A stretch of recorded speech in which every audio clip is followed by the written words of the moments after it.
You ask Tiger to calculate. This deals with linear inequalities with one unknown. The final result is a greater than 30.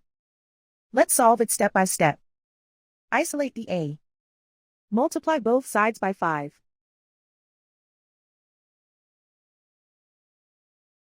Group like terms.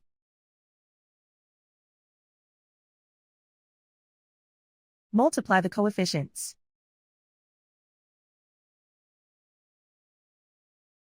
Simplify the fraction.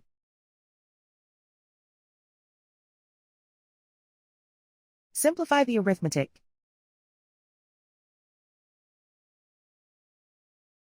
Plot the solution on a coordinate grid. And so the final result is a greater than 30.